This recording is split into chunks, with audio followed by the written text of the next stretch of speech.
nós temos hoje, igual a Emily falou, essas novas levas estão chegando para impulsionar as outras.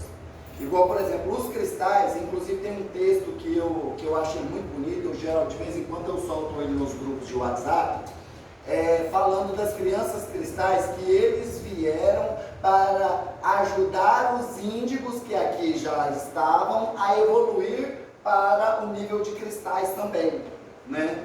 E eu achei bem interessante esse texto. E aí fala das várias classificações dos cristais, das qualidades dessas crianças e tudo mais e tal. E nós já estamos sabendo das novas levas que serão as próximas tentativas de melhora, né? Que são as crianças douradas, as crianças violetas, as crianças diamante, as crianças arco-íris, as crianças cristais Maxim, né? Todas essas informações já chegaram para a gente. E que são as próximas levas de evolução da humanidade. Talvez possa ser segunda subraça, terceira subraça, quarta subraça, a gente ainda não sabe. Ou então podem ser nuances da primeira subraça, que estão chegando aí, né?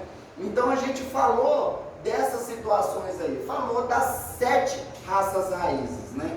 A sexta raça raiz é essa que nós estamos começando a aprender com eles agora, né? Que é a chegada das crianças cristais. E nós temos informações da 7ª raça raiz. E é sobre esse assunto que é a aula de hoje, né? A chegada da 7ª raça raiz está programada para ser onde? Aqui no Brasil. A 7ª raça raiz está programada para vir e florescer aqui em solo brasileiro.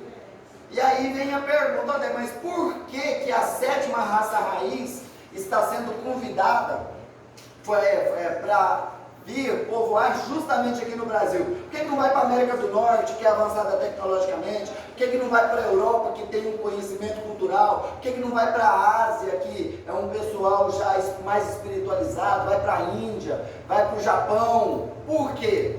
E aí vem o tema da nossa aula de hoje, que é a tradição esotérica do Brasil, né? E aí a gente vai saber que o Brasil, lá milhares de anos atrás, ela foi sede da primeira subraça da 4ª raça raiz. Porque vocês se lembram que a gente falou que as 3 primeiras raças, e o Juliano até reforçou, elas vibravam em frequências diferentes, eram em outras dimensões, né? Era a 4ª, 5ª dimensão, e que somente depois da queda, lá na Atlântida, é que caíram para a 3ª dimensão. Eles caíram frequencialmente para a 3ª dimensão. Até então vibravam em dimensões superiores. Eles vinham na 3ª dimensão para fazer pesquisa, para fazer projetos, sabe? Aqui, como eu disse, era um jardim de experiências. E esses seres que vibravam em dimensões superiores vinham para a 3ª dimensão para fazer suas experiências aqui. E inclusive fazer experimentos genéticos com as raças, animais e plantas que aqui existiam. Igual a gente ficou sabendo, né? Na última aula a gente falou que para que a vida florescesse no planeta, precisava que as plantas fossem polinizadas. E para haver essa polinização, foi trazido de Vênus o protótipo das abelhas que nós temos hoje. E isso aí já está mais do que constatado. Sem a abelha, o mundo morre, não é? Então os próprios cientistas já estão falando, cuidem das abelhas, porque sem a abelha, o mundo morre. Porque são elas que são responsáveis pela polinização das plantas. Então elas foram trazidas de Vênus. A gente falou também, para equilibrar o eixo de rotação do planeta, foram trazidos os seres aquáticos da constelação de Sírius, foram trazidas as baleias e os golfinhos, para equilibrar o sistema energético do planeta através do som que elas emitem. né? Os cetáceos foram trazidos para cá. Então essas informações, todos vocês já têm elas, né? Aí, quando chegou a questão da materialização, que era a descida vibracional desses seres de outras dimensões para a terceira dimensão, o Brasil foi o berço de uma dessas civilizações, a famosa raça vermelha, né? O tronco tupi. Eles eram seres que, como estavam descendo de dimensões superiores, eles eram seres enormes, de 3,5 metros, 4 metros. Aqueles superiores tinham até 5 metros de altura. E esses seres vieram habitar justamente aqui, no nosso Planalto Central. Foi aqui que eles desceram vibratoriamente e começaram aqui a sua civilização. Só que esse tronco tupi, ele se desmembrou em duas vertentes. Virou o tupi-guarani e o tupi-nambá. E esses índios, quando houve a separação desses dois troncos, um tronco subiu para a Amazônia, o outro tronco se espalhou pelo resto do país, inclusive migrando para a região costeira, né?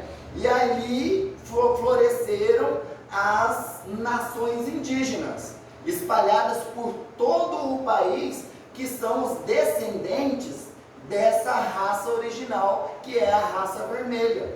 Então, os índios que nós temos hoje, aqui no Brasil, são os descendentes dessa raça superior, que foi trazida há milhares de anos aqui para o Brasil. Então, o Brasil, lá em 1500, ele não foi descoberto, ele foi redescoberto. Aqui já existiram civilizações bem avançadas. Um exemplo disso, e inclusive é super interessante porque eu li num livro e de repente eu encontro uma informação que bate exatamente com aquilo que eu li num livro.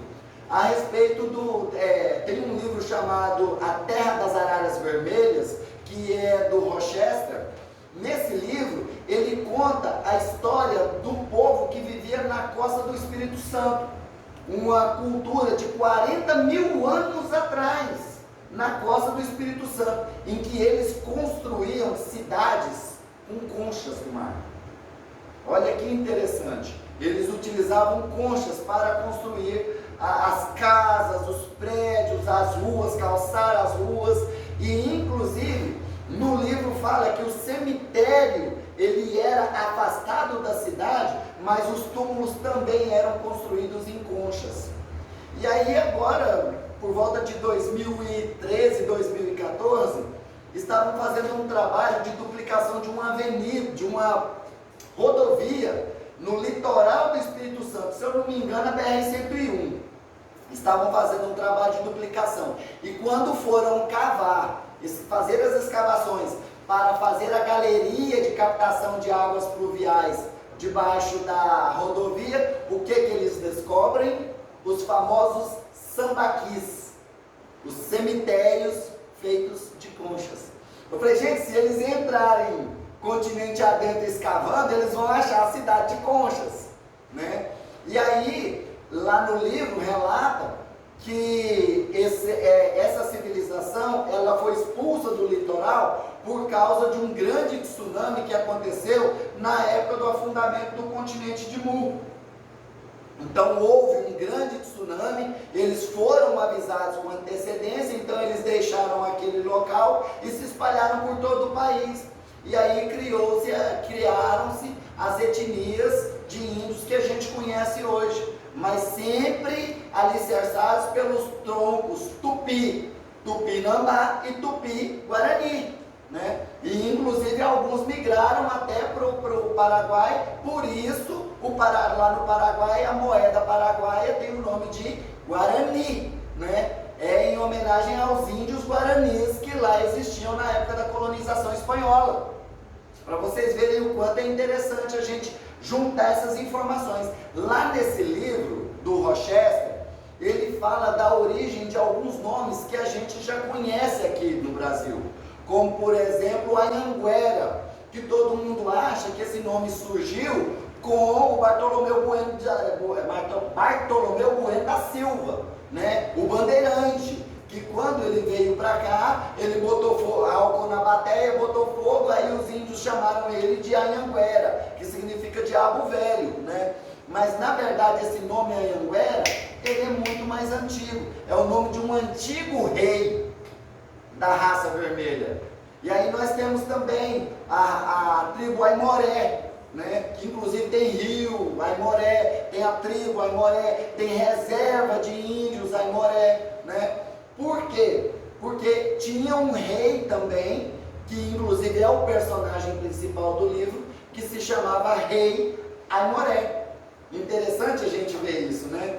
E aí a gente vê dentro de outros estudos, não só do Rochester, mas dentro de outros estudos, principalmente esotéricos, informações a respeito dessa linhagem da raça vermelha aqui no Planalto Central. E inclusive essa raça vermelha, antes que ela deixasse o Planalto Central, os grandes mestres dessa raça fizeram um livro contando toda a história do planeta Terra em 79 tábuas de nefrita.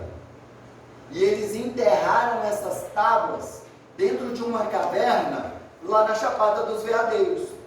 E nos livros da Grande Fraternidade Branca, principalmente no livro do Conde de Saint-Germain, que é As Verdades Escondidas, né, do Conde de Saint-Germain, ele fala dessas 79 tábuas de nefrita, que estão escondidas aqui no centro-oeste brasileiro e que há a promessa de que agora, no século XXI, elas serão descobertas. E ali vão saber a verdadeira história esotérica do nosso país, a verdadeira história esotérica do Brasil.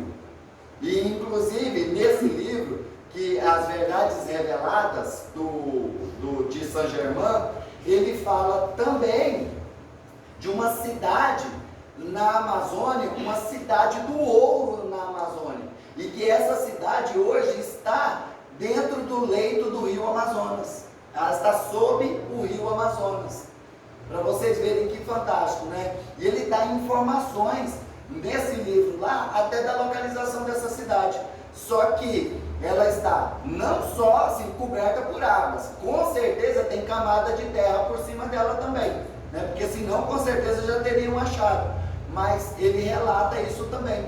Então é interessante a gente ver que dentro do conhecimento da Umbanda, dentro de um conhecimento trazido pelo Rochester, dentro de um conhecimento trazido pela Grande Fraternidade Branca, todas essas informações se convergem para uma, vamos dizer assim, não digo verdade absoluta, mas algo que a gente pode aderir como sendo uma verdade. Porque aí, se aparecer algo que conteste isso e que traga provas mais robustas, eu vou abandonar completamente essa ideia e vou passar para outra. Mas até lá, o que veio para mim de informações, seja da Grande Fraternidade Branca, seja dentro dos cursos de Umbanda, seja dentro dos livros que eu já li, a informação é essa. E a gente traz mais informações a respeito, por exemplo, de literatura espírita ou espiritualista que também fala dessas coisas, né? A gente pode pegar um livro do José Maria, agora eu esqueci o nome dele, José Maria não sei o que, que ele fala, o livro é Brasil Lírio das Américas, né? Oi? O José Maria Lencastre. Ele fala, nesse livro, Brasil, Lírio das Américas, ele conta essa história esotérica do Brasil também. E nós temos um outro livro muito bom, que é o Baratzil, do Ramatiz, que conta a história do Brasil, essa história do Brasil. Roger Feraldi, né? Oi? Baratzil não é do Roger Feraldi, né? Tem do Roger Feraldi e tem do Ramatiz também, explicando. Na verdade, esse nome, Baratzil, é do livro do Roger Feraldi. Mas tem um livro do Ramatiz que ele conta essa história do Baratzil. Isso, exatamente. O Roger Feraldi conta a história do Baratzil, né? E aí vem a questão, né? O porquê do nome Brasil. Por que que o nosso país levou esse nome? Todo mundo que vê a história tradicional, que é contada nas escolas, vê a gente falar que o Brasil tem esse nome por causa da abundância do pau-brasil na época do descobrimento, que era um pau que ele soltava uma tinta vermelha que era utilizado para tingir tecido. E todo mundo acreditou, né? Todo mundo acreditou que o nome do Brasil era por causa disso. Na verdade, inclusive lá no livro do Roger, ele conta a história direitinho, né? Quando esse povo tupi estava aqui no nosso continente, estava aqui no Planalto Central, o planeta Terra, ele ainda recebia uma descarga muito grande de queda de meteoros. Porque a formação geológica do nosso planeta, com minerais, com cristais, tudo ainda estava em formação. Então era muito comum eles verem as estrelas cadentes, né, as famosas estrelas cadentes, os meteoros caindo, né? E aquele povo, como eles foram, havia necessidade de eles se comunicarem, eles criaram uma língua original, uma língua raiz, a língua abaenga. E nessa língua abaenga, que é considerada até uma língua pré-adâmica, uma língua anterior à questão da raça adâmica, essa língua, eles se comunicavam em uma língua que é completamente diferente do que a gente fala hoje. E naquela época, quando eles viam aquelas fagulhas cruzando o céu, eles prestavam atenção e, para eles, aquilo gerava um som que era, né, a passagem. E aí eles chamavam o Brasil de Bará, terra. Terra era Bará, né? E eles ficavam vendo as estrelas cadentes passando, ficava. Aí criou-se a concepção de que Bará era a terra da luz, a terra das estrelas que se moviam. Então criou-se a concepção de que o nome Baratzil era a terra da luz. E o que é interessante é porque realmente já estava programado para que esse nome viesse para o Brasil, porque era a terra do Cruzeiro do Sul. Por isso, quando os portugueses chegaram aqui, o primeiro nome que eles deram no Brasil foi Terra de Santa Cruz, né? Era a terra da luz. E aí, com o tempo, modificaram para Brasil, que foi uma modificação do nome Baratzil. E, inclusive, nos nossos textos que vocês vão ter acesso, eu peço a vocês que leiam a apostila, explica direitinho por que mudou o nome. Não continuou sendo Baratzil e mudou para Brasil. Porque era de interesse da espiritualidade superior esconder o máximo de tempo possível o nosso país das trevas. Porque se o nome Baratzil fosse revelado, as trevas perceberiam o futuro promissor da nossa terra. E aí eles migrariam para cá. E o Brasil não poderia cumprir com a sua missão de receber a sétima raça raiz, de ser o coração do mundo, de ser a pátria do Evangelho. Então, ficou Brasil, que ficava mais escondidinho. E aí, depois do desaparecimento do tronco original tupi, através da sua migração para outros continentes, que eles migraram para outros continentes, como a Atlântida, Lemúria, o Egito, a Pérsia, essa raça vermelha migrou para outros continentes. Inclusive no livro Atlântida, do Roger Bottini Paranhos, são dois livros, Atlântida 1 e Atlântida 2, ele conta sobre a raça vermelha, que inclusive lá era uma raça tipicamente agrícola, mas que tinha um conhecimento esotérico muito profundo, que tinha um conhecimento sobre energia, um conhecimento magístico muito profundo. E houve lá na Atlântida a guerra das duas raças, a raça branca contra a raça vermelha. Essa raça vermelha foi que migrou daqui para lá. Mas olha aí, como que esses seres migraram para lá? Através daquilo que a gente chama de migração de alma.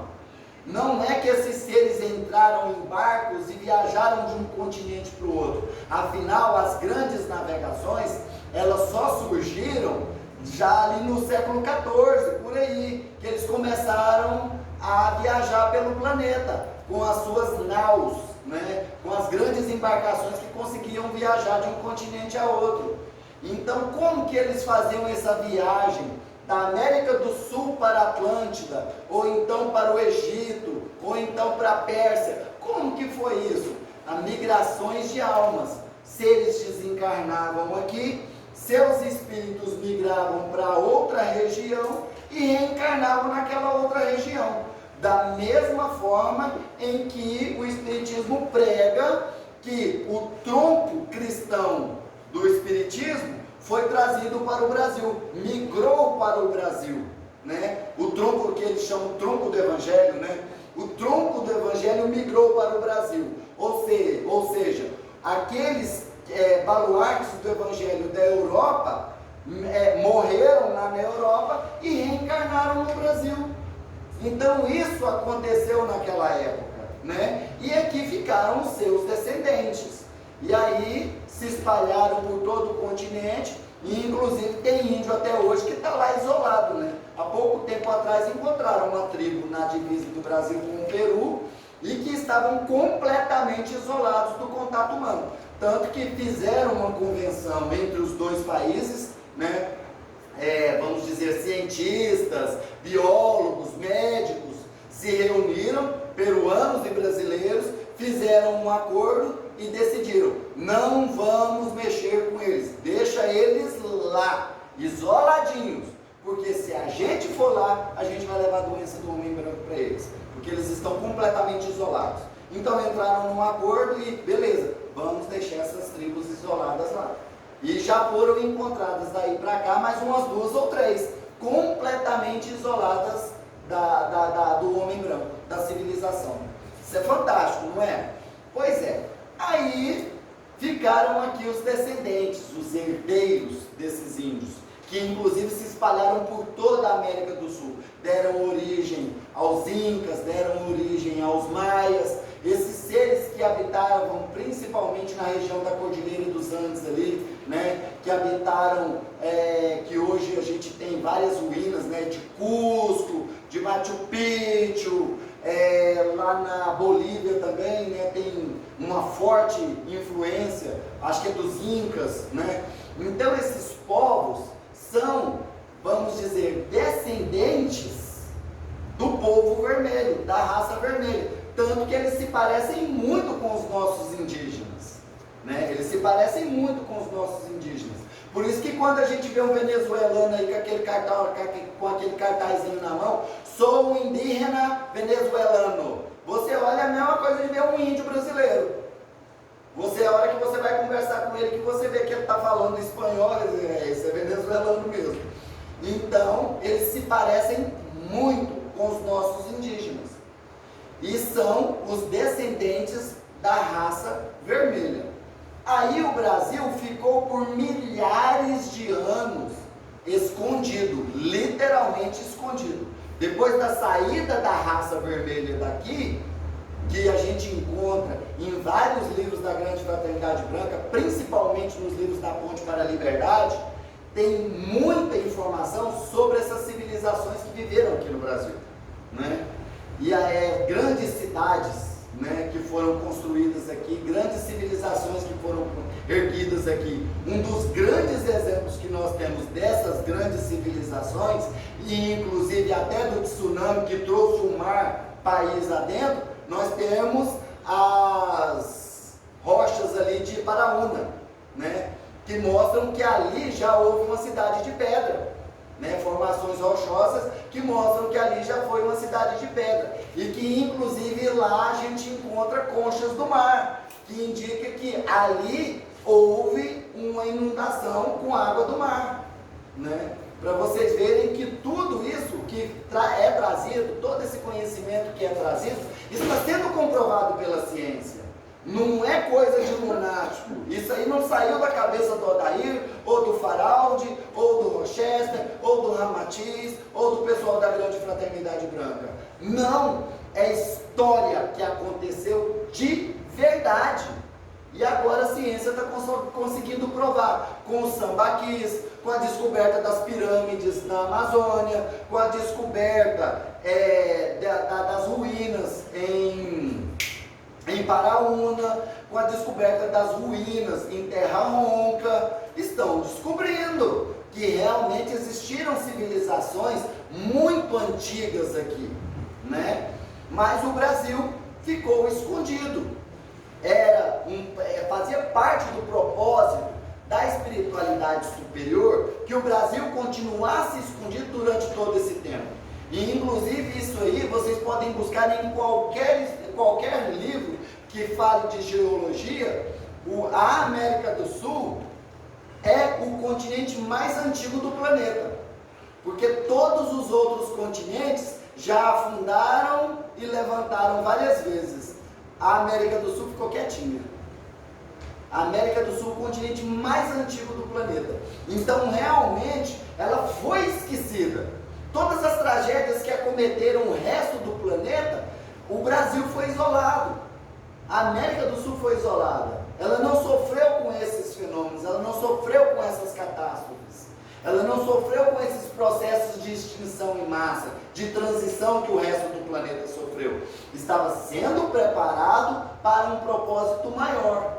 Quando chegou a hora de a espiritualidade superior colocar esse propósito, colocar essa missão do Brasil para alavancar, aí que foi permitido que os portugueses descobrissem o Brasil. Porque existia um propósito para o Brasil, e era preparar o Brasil durante 500 anos para que ele fosse o berço da nova civilização.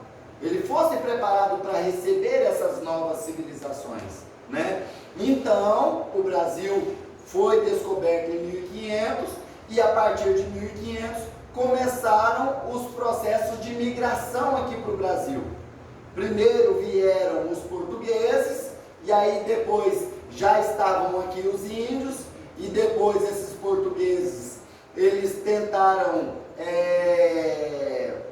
vamos dizer assim, escravizar os índios. Não deu certo, porque o índio, ele tem uma personalidade muito forte, ele morre apanhando, mas não se escraviza, né? E isso aí, eles são assim até hoje, eles são duros na queda. Então eles não cederam. Aí os portugueses foram lá na África e trouxeram os negros africanos, já fazendo um resgate kármico daquele povo africano, trazendo eles aqui para o Brasil, e foram aí mais ou menos 300 anos de escravidão. Depois que cessou a escravidão, aí o Brasil abriu a porta para a imigração europeia, e assim vieram povos, não só europeus, para o mundo, né? E assim vieram povos de todo o mundo. Depois da libertação dos escravos, da assinatura da Lei Áurea, lá em 13 de maio de 1888, Princesa Isabel foi lá e assinou a Lei Áurea,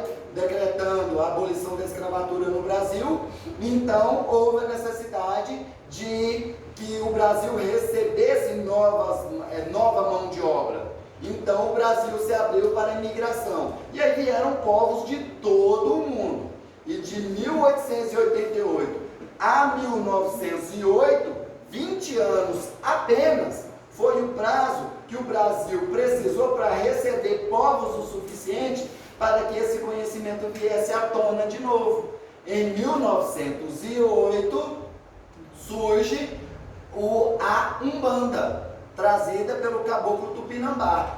Mas é bom a gente lembrar que o esoterismo no Brasil, ele nunca deixou de existir. Os indígenas que aqui ficaram tinham a sua fé, né? A sua religiosidade, acreditavam em Tupã, acreditavam que Tupã existia em todos os animais, existia nas plantas, existia nos animais, existia nos rios. Então a religiosidade do indígena era muito forte.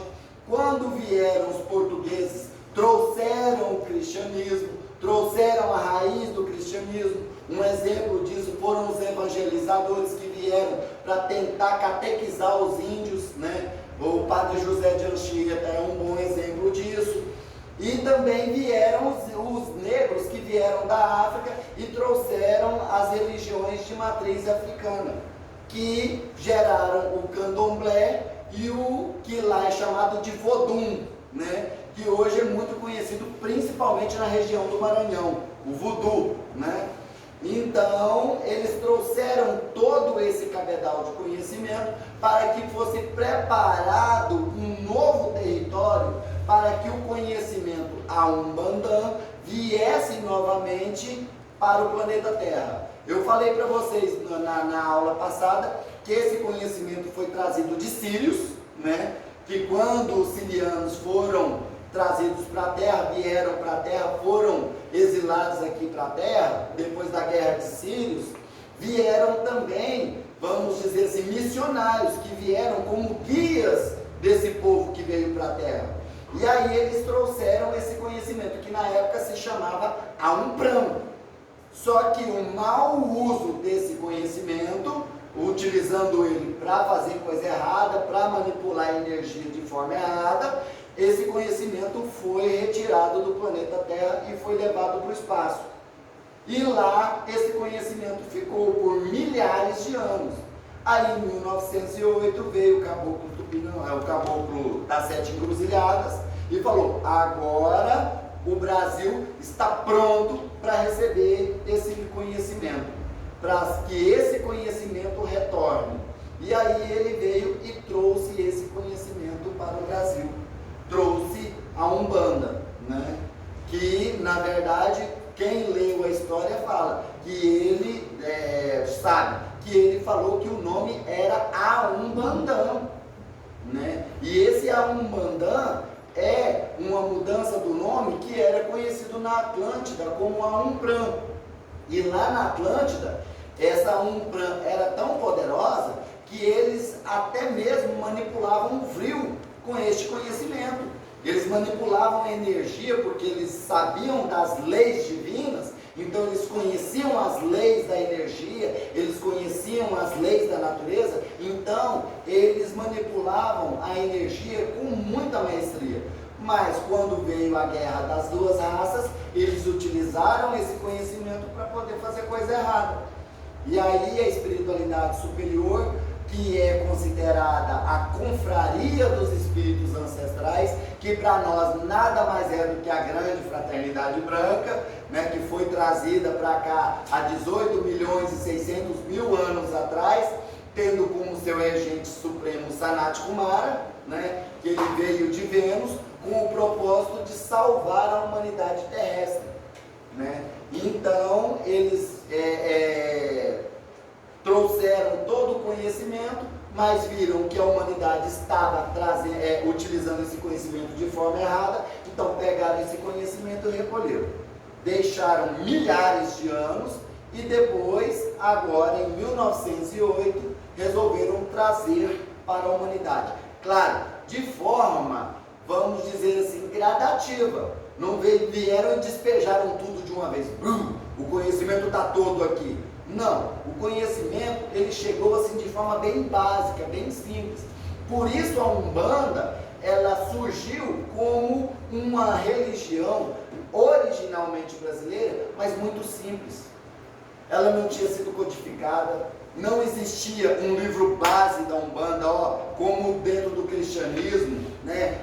Tem a Bíblia, dentro do islamismo tem o Alcorão, dentro do judaísmo tem a Torá. Não, a Umbanda não tinha um livro base, era simples, era ritualístico, era passado oralmente, de pai para mãe, de pai para filho, e foi sendo passado assim, sabe? E só da década de 60 para cá é que resolveram fazer algo mais didático. E aí começaram a surgir os livros, principalmente os livros do da Mata e Silva, né? E também veio o Rubens Saraceni, veio o Rivas Neto, que trouxeram aí uma literatura vasta em matéria de conhecimentos da Umbanda, né? Eu me baseio muito para os conhecimentos da Umbanda nos livros da Mata e Silva e do Rivas Neto, através da protossíntese cósmica de Umbanda e também da Umbanda de todos nós, do da Mata e Silva. Agora, para quem quer conhecer a Umbanda de uma forma bem simples, num livrinho bem simples, bem didático, Umbanda é essa desconhecida, do Faraldi. Fantástico livro mesmo, sabe? Muito bom, vale a pena vocês lerem. Isso daí eu não li, não. Umbanda é essa desconhecida, muito bom livro, muito bom mesmo. Eu recomendo com certeza. Então, o Brasil foi preparado para receber a Umbanda. Foi preparado para receber esse conhecimento. Primeiramente, como algo bem simples e de fácil compreensão para aquelas pessoas que não eram eruditas. O espiritismo na época era só da elite, só a elite estudava o espiritismo, porque eram livros muito caros, era tudo na literatura, tudo muito caro. E a Umbanda, como era passada oralmente, de boca a boca, foi? É até hoje, né? Como era passada de boca a boca, então era mais fácil de transmitir entre as pessoas mais pobres. E inclusive a Umbanda não foi criada para ter templos suntuosos, templos gigantescos.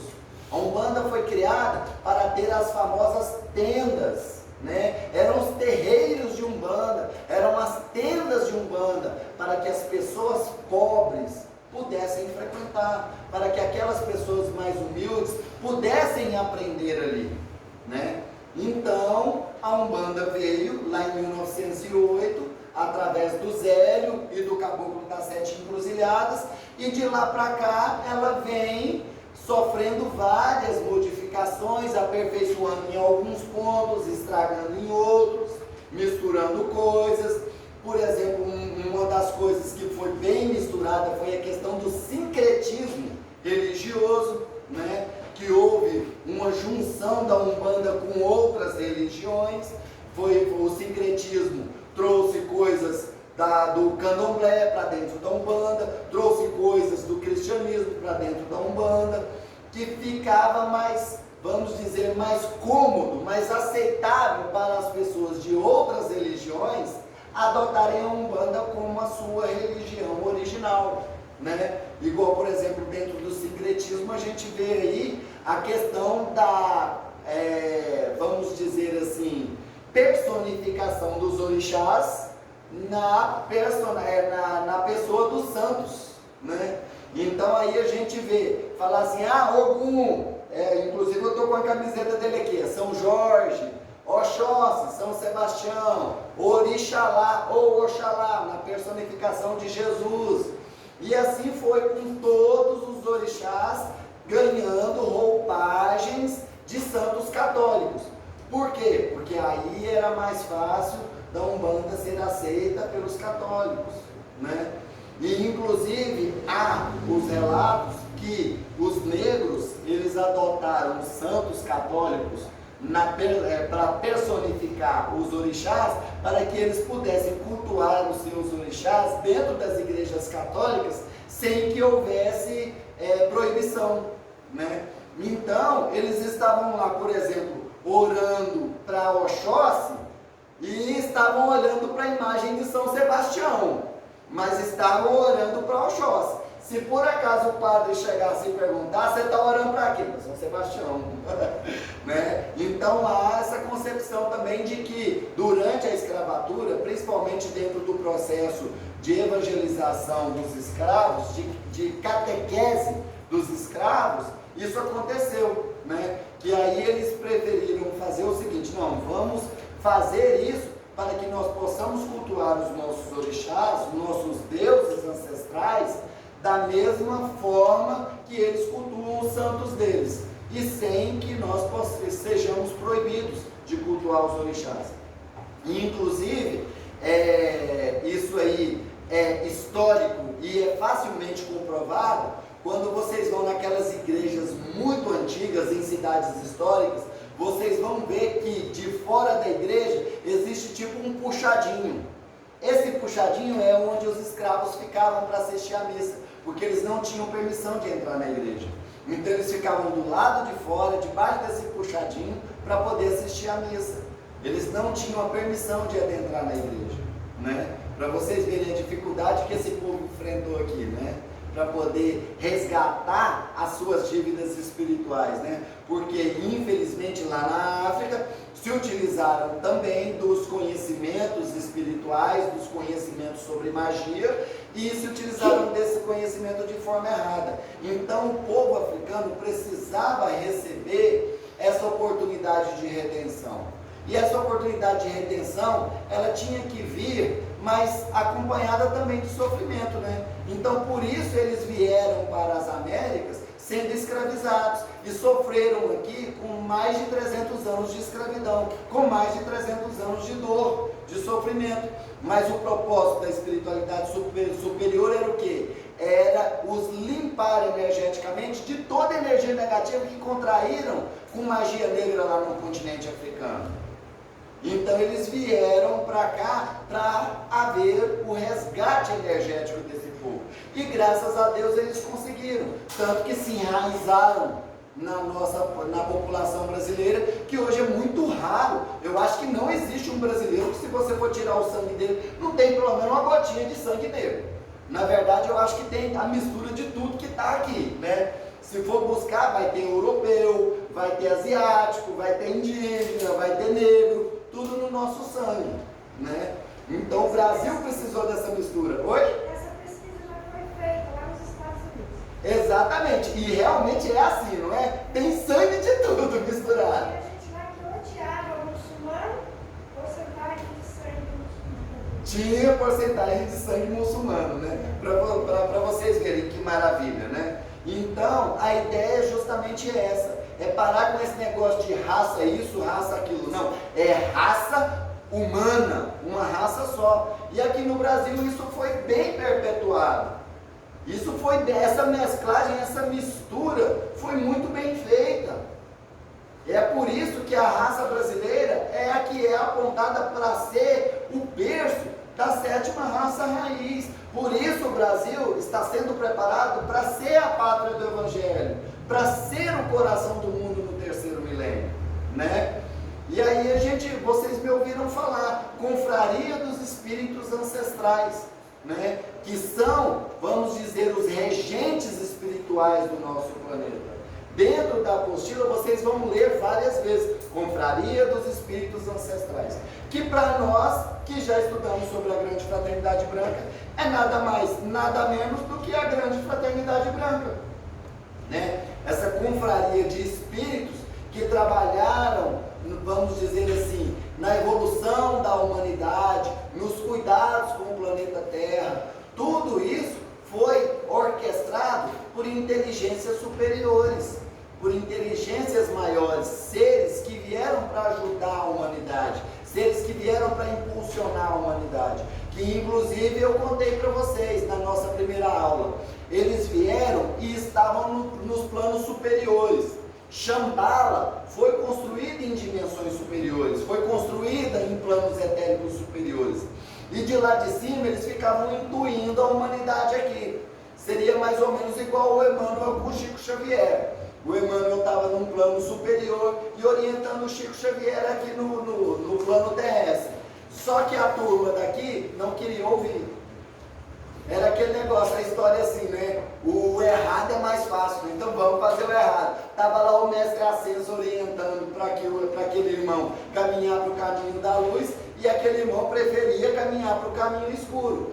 Um exemplo disso foi quando Moisés subiu no Monte Tabor para poder, no Monte Tabor não, no Monte Sinai, para poder escrever as tábuas dos 10 mandamentos. Quando ele desceu, chegou, o povo hebreu já estava adorando um bezerro de ouro já. Você vê o tanto que a humanidade é volátil, né? Muito fácil de ser manipulada, né? Então, eles foram e tiveram que reencarnar entre os seres humanos. Eles tiveram que descer, se adensar vibratoriamente para vir e experienciar na roupagem humana. E aí vieram os grandes avatares da história da humanidade.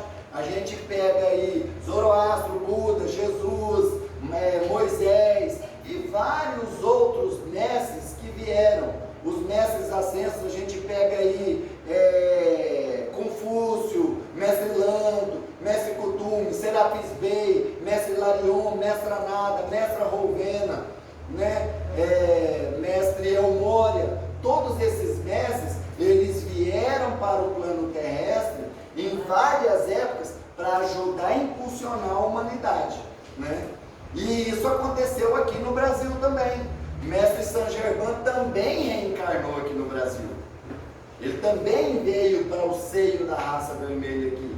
Por isso é que eu falei lá naquele livro Mistérios Desvelados, acho que é Mistérios ou é Segredos Desvelados de Saint Germain, ele conta de uma época em que ele foi um rei nesta cidade que hoje está submersa lá debaixo do rio Amazonas. Ele conta a história dessa época que ele foi um rei nessa cidade. E também fala, dentro dos livros da Grande Fraternidade Branca, da questão da raça vermelha, que foi originada aqui no Planalto Central e que a sua verdadeira história está nas 79 tábuas de nefrita, que vão ser descobertas ainda este século. Dizem as profecias que ainda no início deste século, né? Então, quem sabe, está muito perto da humanidade conhecer a verdade, conhecer a real história da humanidade, pelo menos no que se refere ao nosso país, né? Essa é a história esotérica, é a tradição esotérica do nosso país, que se chama Brasil, não é por acaso, que foi descoberto em 1500, não foi por acaso, e que quando os portugueses chegaram aqui, já era habitado por mais de 5 milhões de índios, que infelizmente hoje não passam de 300 mil, né? Esses índios, eles são os descendentes daquele povo da raça vermelha. Então, eu posso dizer para vocês, recomendar para vocês a leitura desses livros. O Baratzil, do Roger Farald, Evolução no Planeta Azul, do Ramatiz, e também A Terra das Araras Vermelhas, do Rochester, para vocês conhecerem um pouquinho mais dessa história não contada do Brasil, né? Que inclusive fala-se dessa migração dos povos da região litorânea para o interior do país, foi há 40 mil anos, com o afundamento do continente de Mu. Então vale a pena mesmo vocês lerem. A Terra das Araras Vermelhas, do Rochester. Um livro muito bom mesmo. Certinho? Bem, alguém tem alguma dúvida? Alguém tem algum questionamento? Gostaria de fazer alguma pergunta sobre o que foi falado aqui hoje? Ou acrescentar alguma coisa ao conhecimento que nós já trouxemos? Todo mundo doutorado em História Esotérica do Brasil? Você falou de uma guerra que teve do povo branco com o povo vermelho. Você poderia explicar um pouco mais? Sim! Isso aí, essa história ela é bem relatada na série de livros do Roger Bottini Paranhos, Atlântida 1 e 2. A guerra é principalmente no volume 2, tá? Que é o Reino das Trevas.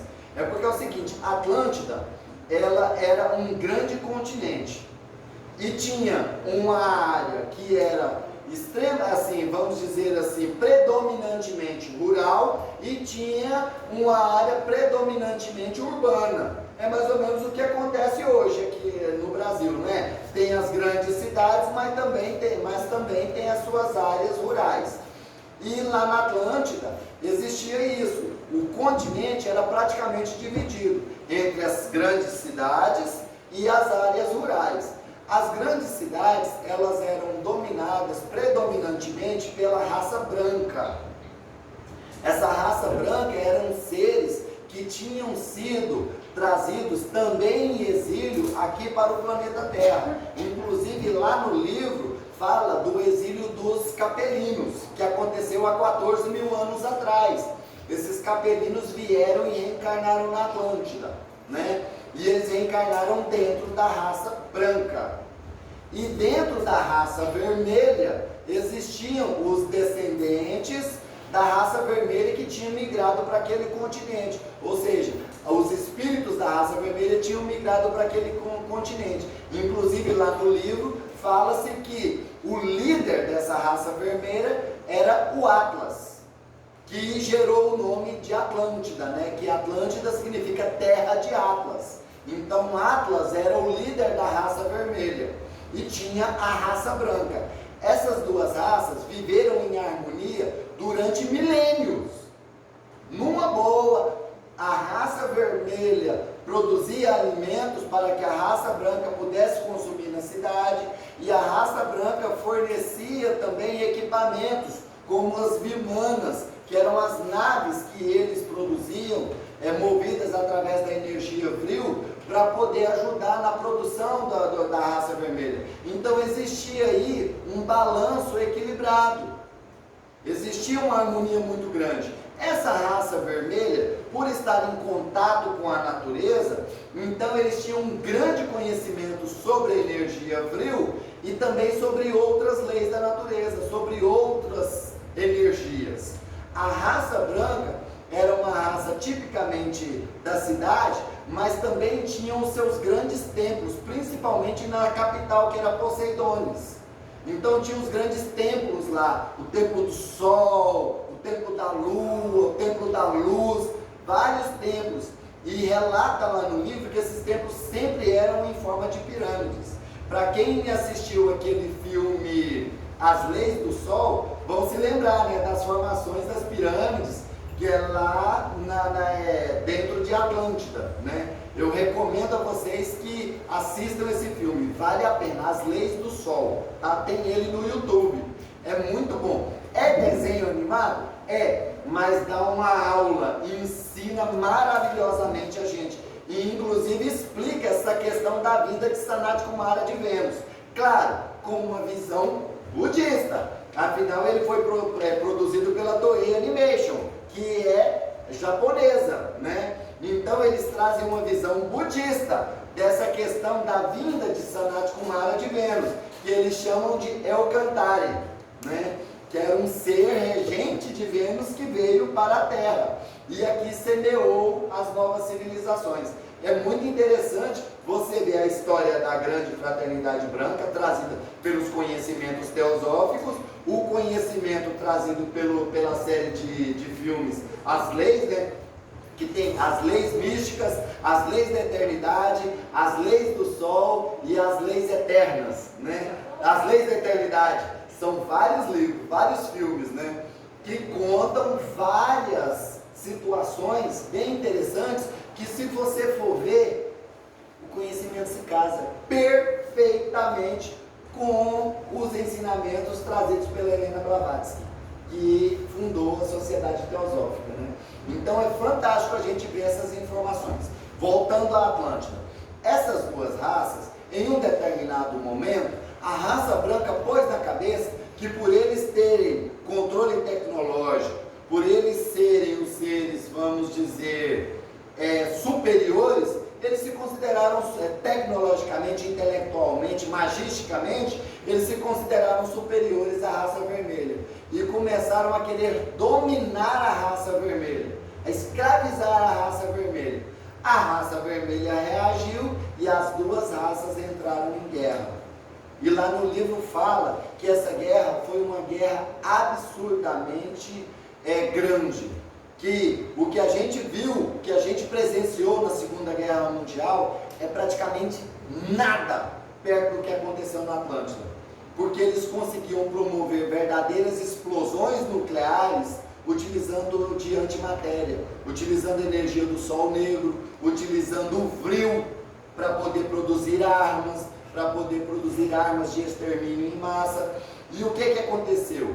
Com o advento desta guerra, o continente inteiro ficou instável. E aí houve o problema da submersão do continente inteiro. sobrando alguns que conseguiram escapar do continente e foram para a costa do Egito, e aí criaram as novas civilizações ali na região do Egito. Inclusive a questão das pirâmides é explicada nesse livro também, como que elas foram construídas e tudo mais. É bem interessante você ler esse livro, vale a pena, viu? Então explica direitinho como que foi isso. Tanto que a gente vê dentro dos estudos espiritualistas. Inclusive eu quero perguntar aqui, quem aqui viu aquele vídeo que eu postei no grupo de estudo, dos grupos de estudo, espalhei aquele vídeo que tem no YouTube, onde reencarnaram os grandes nomes da história? Quem aqui viu? Pouquíssimos, hein, gente? Nossa! Mas vocês viram lá que aquilo tudo que o Odair falou não saiu da cabeça do Odair, não? Principalmente sobre a reencarnação do Hitler, e inclusive sobre o resgate do povo judeu durante a Segunda Guerra. Por quê? Porque eles foram os que provocaram as grandes guerras no passado, né? E aí agora eles precisavam resgatar a sua dívida. E no livro A Nova Era, do Roger Coutinho de Paranhos, Hermes o Trismegisto aponta por que Nagasaki e Hiroshima sofreram com as explosões atômicas. Porque ali reencarnaram os atlantes que se utilizaram da energia atômica para destruir o continente durante a Guerra das Duas Raças. É interessante a gente ver essas informações se encontrando, né? E naquele vídeo lá, fala direitinho sobre a questão dos judeus e sobre a reencarnação do rei Davi como Adolf Hitler, tendo como objetivo resgatar o karma trazido pelo povo hebreu, que no caso ainda na época era hebreu, né, que hoje é judeu, resgatar este karma que era a época, o karma contraído na época dos grandes reis judeus, dos grandes reis hebreus, na época do rei Davi, na época do rei Saul, na época do rei Salomão, que eles entravam nas cidades e literalmente exterminavam todo aquele povo, matava todo mundo, até os animais. Tinha cidade que o rei Davi não permitia nem que os soldados pegassem o espólio de guerra. Tudo era queimado. Era para eliminar qualquer rastro daquele povo na história da humanidade. Aí vem o Hitler com o objetivo de implantar no planeta Terra a supremacia da raça ariana sobre todos os outros povos, e a eliminação justamente daquele povo que lá no passado se julgava o povo, a raça superior, né? Que era o povo hebreu, que agora é na roupagem do povo judeu que foi massacrado durante a Segunda Guerra Mundial. Sim? Então, porque você estava falando que, por exemplo, os povos africanos estão fazendo um resgate, né? Precisam fazer um resgate. E a gente vê que a história da humanidade acaba sendo um resgate em cima de resgate. Resgate, né? Em cima de resgate. Porque, por exemplo, os portugueses que vieram para cá, eles eram pessoas que a gente considerar em termos de atraso espiritual e de desenvolvimento enorme. Exatamente. Então, eram os banidos de Portugal, né? Exatamente. Eles eram banidos de Portugal, né? E, por exemplo, o povo quando veio para cá, os escravos quando vieram para cá, quando eles entravam dentro dos navios escravagistas, eles eram obrigados a perder completamente a sua identidade. O vínculo com... Não, eles não tinham nome. Eles não podiam falar o nome deles, eles não podiam falar o nome das famílias. Então eles não só podiam, não podiam adorar as suas crenças, as suas divindades, como eles eram assim obrigados a deixarem de existir, de uma certa forma. Exatamente, eu vi um documentário fabuloso sobre isso aí. Eu estudei isso daí. Eu vi um documentário fabuloso sobre essa situação. E realmente era desse jeito. Tanto que eles eram rebatizados, né, com nomes aqui. Por isso é que se expandiu tanto aqui no Brasil o nome dos santos, né? Que era José, Sebastião, né? João, era o nome dos santos que eram dados para os negros quando eles eram rebatizados. E eles eram rebatizados principalmente com sobrenomes muito comuns: Silva, Santos, né? José dos Santos. Então por isso é que esses sobrenomes hoje predominam no Brasil, né? Eles eram Então a rebatizados. gente tem, de um lado, né, esses europeus que vieram e que fizeram isso em termos de escravatura, que são coisas absurdas, e outro lado também a evangelização, entre aspas, que é também absurda, dos índios e dos africanos, dos negros. por parte do pessoal da Igreja Católica, né? Então, assim, que tinha uma religiosidade, os índios e os africanos, muito mais desenvolvidos Muito mais. do que, exatamente, do que eles vieram para cá. Então, Eram religiões milenares, né? Conhecimento sobre Tupã, falado sobre Tupã, igual eu falei, no livro A Terra das Araras Vermelhas, falava assim, Tupã 40 mil anos atrás. Realmente. Então, o Brasil precisava passar por essa mexida. Esses povos precisavam dar essa mexida neles, na religiosidade deles, para que eles viessem para o Brasil, né? Inclusive até na própria apostila fala direitinho a respeito da situação dos africanos que vieram para cá. Inclusive é uma coisa muito interessante.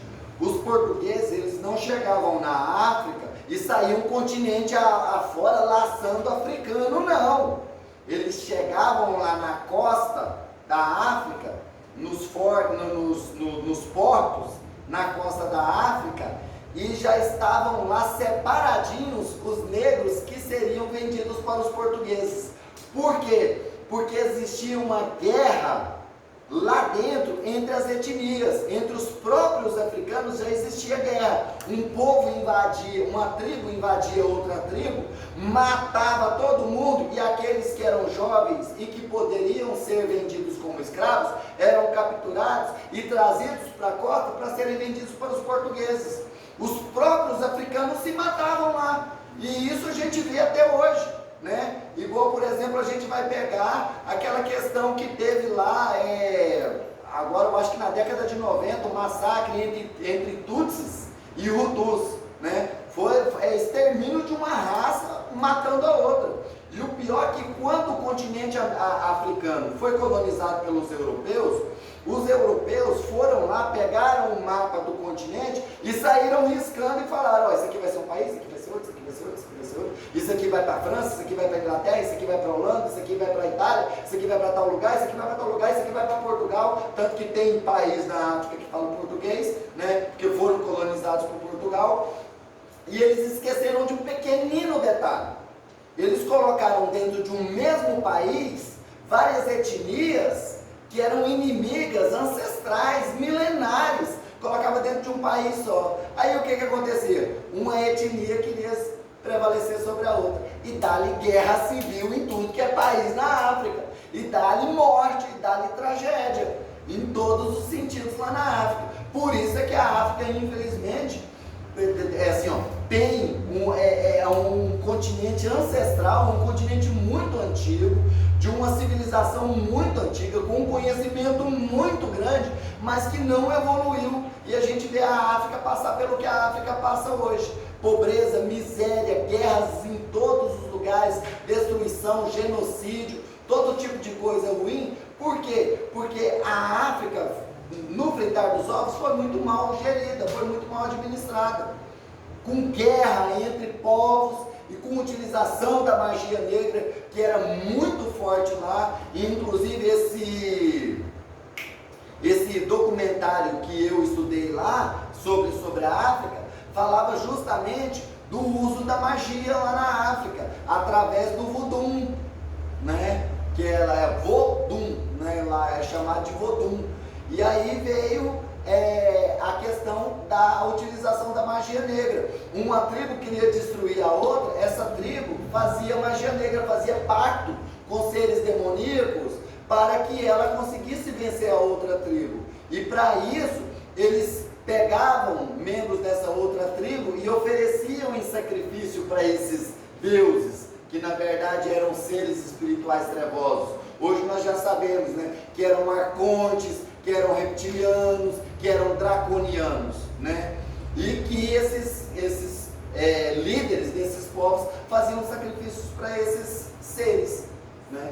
Então, houve a necessidade de tirar um pouco desse povo lá da África e trazer aqui para o Brasil, desvincular eles daquilo lá que eles conheciam lá, que estava deturpado. Era um conhecimento fantástico, mas que já havia sido deturpado. Por quê? Porque eles utilizavam esse conhecimento de forma errada. Então foi trazido, não estou dizendo generalizando, também existiam os que utilizavam de forma, vamos dizer, forma correta, né? Os grandes curandeiros, os grandes xamãs, os grandes líderes religiosos africanos.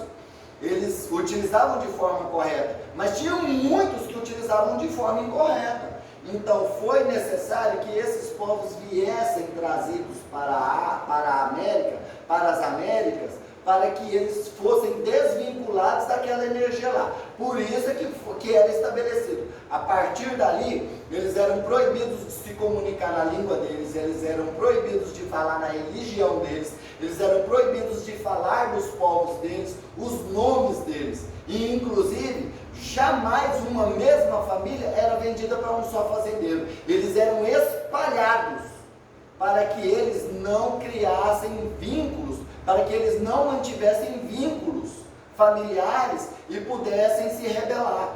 E inclusive era muito comum, pegava o seguinte, pegava um da Angola, pegava um de Gana, pegava um de Moçambique, pegava outro de Benguela e colocava e aí sim colocava tudo numa só fazenda.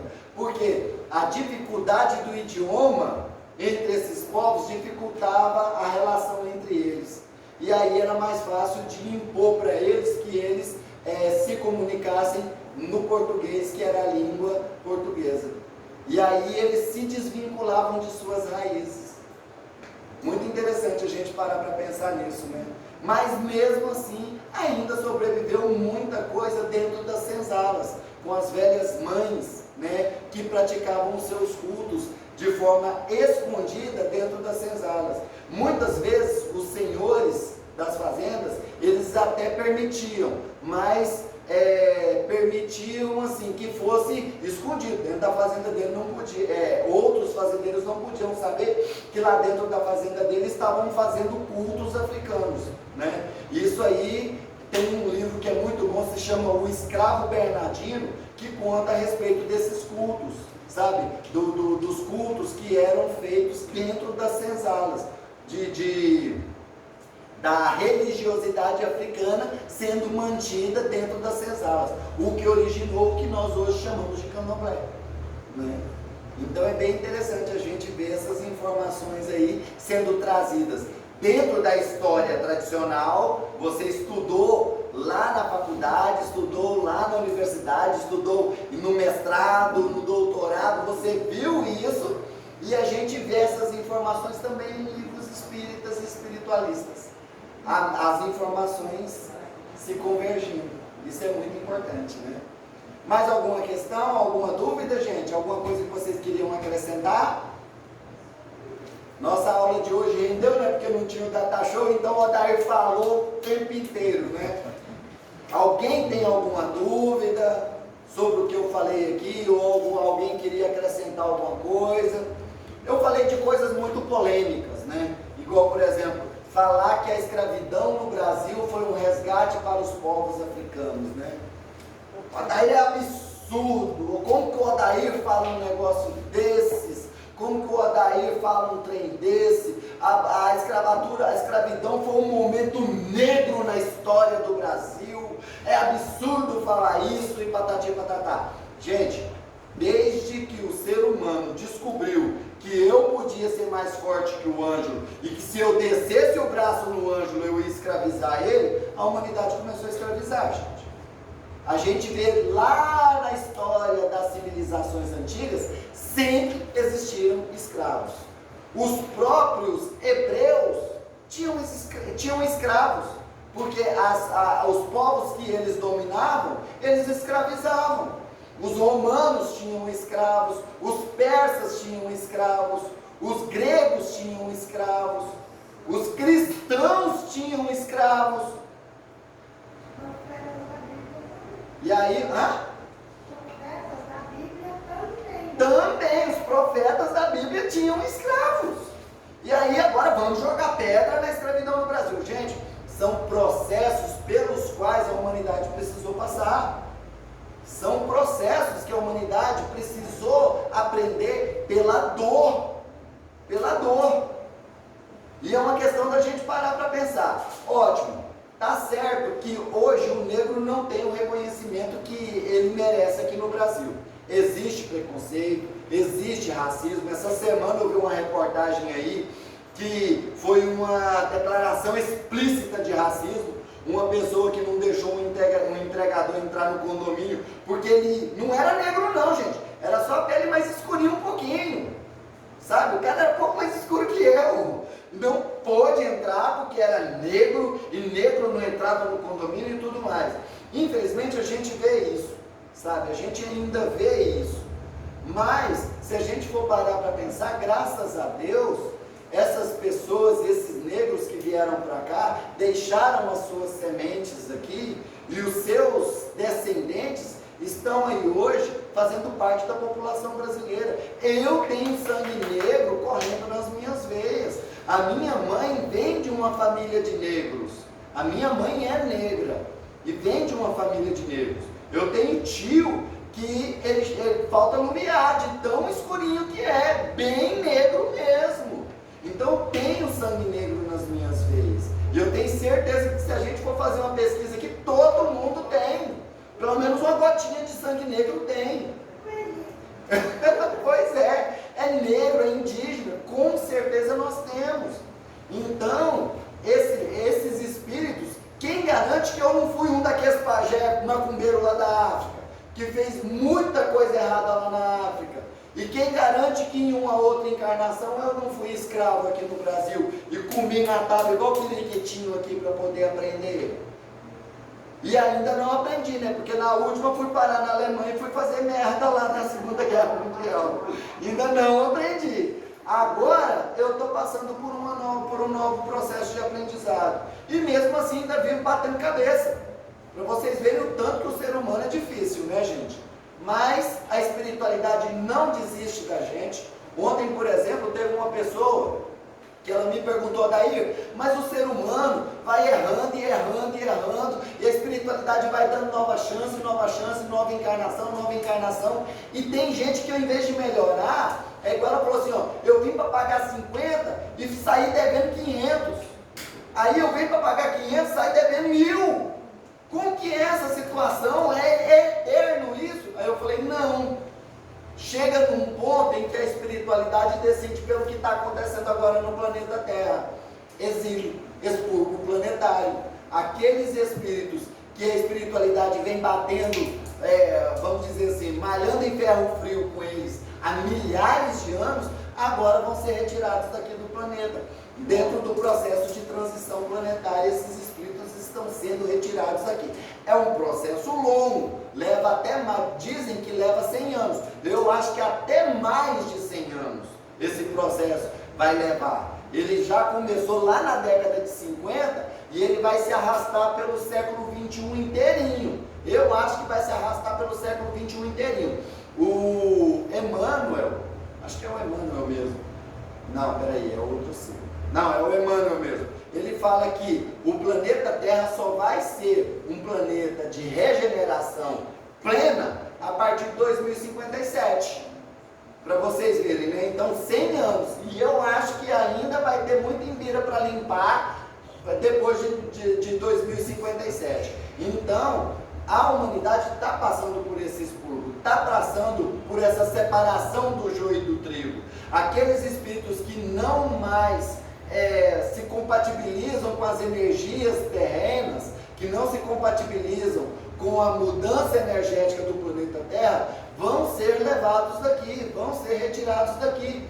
Já está em pleno andamento o processo de reurbanização das zonas umbralinas. Quem leu aquele livro, O Fim da Escuridão, do Robson Pinheiro, lá naquele livro deixa claro esse processo de degredo que está acontecendo. E se vocês forem ler várias outras obras, vocês vão encontrar na Nova Era, o Universalismo Crístico, sobre o signo de Aquário, a história de um anjo, os dragões, herdeiros do novo mundo, tudo isso aí vem apontando para essa separação que agora está acontecendo, né? E lá em Herdeiros do Novo Mundo, o doutor Bezerra de Menezes, ele é entrevistado e inclusive ele explica bem a respeito dessa situação. Ele falou, ó, nós temos 3 classes de espíritos no planeta Terra hoje. Nós temos aqueles que serão exilados, que não tem conserto mais, acabou, serão exilados. A Sheliana fala que isso aí está girando em torno de 16% hoje no planeta Terra.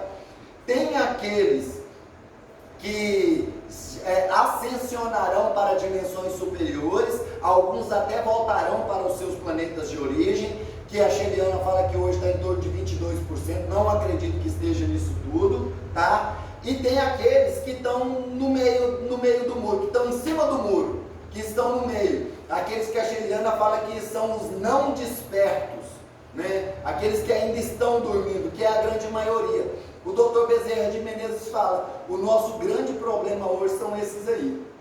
Porque quem vai ser exilado já está garantido, quem vai ascensionar já está garantido, mas essa turminha do meio é que está dando trabalho para a gente. E isso aí ele falou lá no Herdeiros do Novo Mundo. Oi? Exatamente. Então, são essas as informações que nós temos e que vocês podem ter certeza, gente. Eu cito esse monte de livro para vocês aí, é justamente para que vocês tenham a ciência de que tudo isso que eu passei para vocês aqui hoje não é coisa da cabeça do Odair. É informação que é trazida há centenas de anos, algumas há milhares de anos, né? Foram trazidas essas informações e que nós hoje estamos compilando essas informações num conhecimento único. Só isso que nós estamos fazendo, certinho? Então tá bom, eu agradeço a todos pela atenção na noite de hoje. Vamos fazer a nossa oração de encerramento para liberar vocês, né? Pai Celestial, Senhor de infinita bondade e misericórdia, humildemente agradecemos pela oportunidade que nos destes de estarmos mais uma vez reunidos em Teu nome. Agradecemos, ó Pai, por todo o aprendizado adquirido na noite de hoje. Agradecemos pela presença de cada um dos irmãos. E é com sentimento de gratidão no coração, jubilosos que estamos pelo conhecimento compartilhado, que pedimos a Tua permissão para encerrarmos a nossa aula de hoje, proferindo a oração que Teu Filho amado, nosso Senhor Jesus Cristo, nos ensinou, e coroando este momento de luz, paz e harmonia com a Ave Maria, em homenagem à nossa Mãe Santíssima, mentora da nossa casa. Pai nosso que estais nos céus, santificado seja o vosso nome, venha a nós o vosso reino, seja feita a vossa vontade, assim na terra como nos céus. O pão nosso de cada dia nos dai hoje, perdoai as nossas ofensas, assim como nós perdoamos a quem nos tem ofendido, e não nos deixeis cair em tentações, mas livrai-nos, Senhor, de toda a prática do mal, pois a Ti pertence o poder, o reino e a glória para todos sempre. Que assim seja. Ave Maria, cheia de graça, o Senhor é convosco. Bendita sois vós entre as mulheres, bendito é o fruto do vosso ventre, Jesus. Santa Maria, Mãe de Jesus, rogai por nós, filhos de Deus, agora e na hora do nosso desencarne, que assim seja. Muito obrigado a todos pela atenção, gratidão a todos e namastê.